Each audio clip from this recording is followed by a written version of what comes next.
এবার এগিয়ে আসছে যান্ত্রিক বহরে গোলন্দাজের কামান বহর। এর নেতৃত্বে রয়েছেন ৯ পদাতিক ডিভিশনের ৪৫ multiple launch rocket system regiment আর্টিলারির উপ অধিনায়ক মেজর মোহাম্মদ রাসেল আহমেদ। সম্মান ও গৌরব, এই মূলমন্ত্রে উদ্বুদ্ধ গোলন্দাজকে বলা হয় রণাঙ্গনের বিধাতা। Field Artillery Contingent, led by Major Mohammad Rasul Ahmed, driving past the saluting days. এই কন্টিনজেন্টে রয়েছে ১০৫ মিলিমিটার হাউইজার এবং ১২২ মিলিমিটার হাউইজার, যা স্বল্প পাল্লার দূরত্বে শত্রুর অবস্থানে সুনির্দিষ্ট লক্ষ্যবস্তুতে গোলাবর্ষণ করতে সক্ষম। এরপর রয়েছে ১৩০ মিলিমিটার মিডিয়াম গান, যা মাঝারি পাল্লার দূরত্বে গোলাবর্ষণ করতে সক্ষম।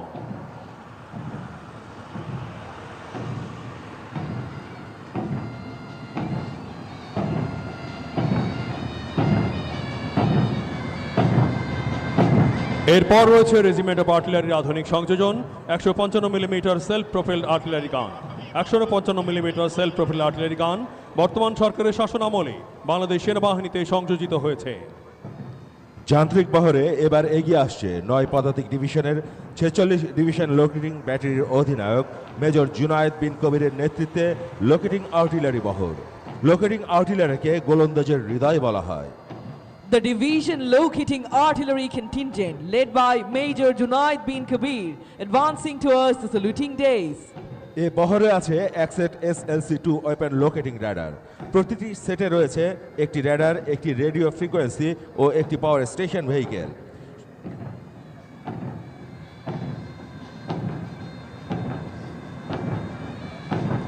সবশেষে রয়েছে দুটি আনম্যান্ড এরিয়াল ভেহিকেল। এটি গোপনে শত্রু এলাকায় প্রবেশ করে স্থির ও ভিডিও চিত্র ধারণ করতে সক্ষম, যা সেনাবাহিনীর রেকি ও সার্ভিল্যান্স ক্ষমতা বহুলাংশে বৃদ্ধি করেছে। এই ইউএভিগুলো বর্তমান সরকারের শাসনামলে বাংলাদেশ সেনাবাহিনীতে সংযোজিত হয়েছে।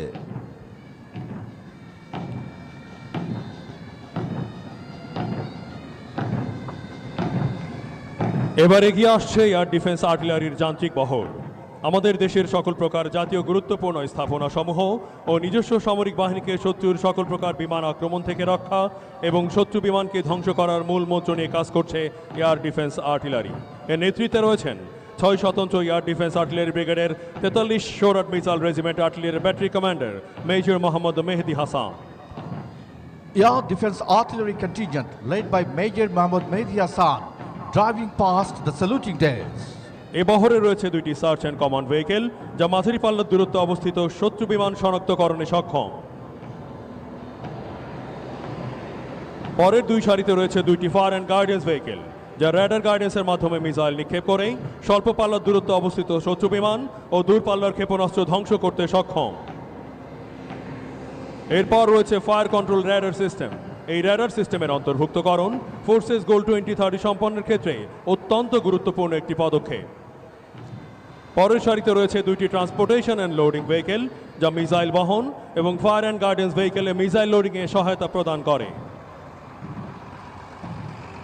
এরপর রয়েছে দুইটি ৫৭ মিলিমিটার স্বয়ংক্রিয় এয়ার ডিফেন্স গান, যা আকাশে স্বল্প পাল্লার দূরত্বে অবস্থিত শত্রু বিমানে আঘাত হানতে সক্ষম।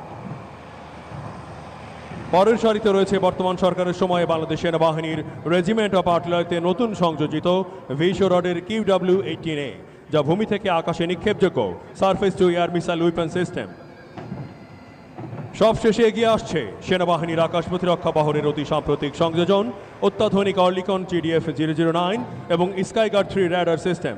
নিঃসন্দেহে এ সিস্টেমের সংযোজন বর্তমান সরকারের আমলে গৃহীত একটি অন্যতম যুগান্তকারী পদক্ষেপ।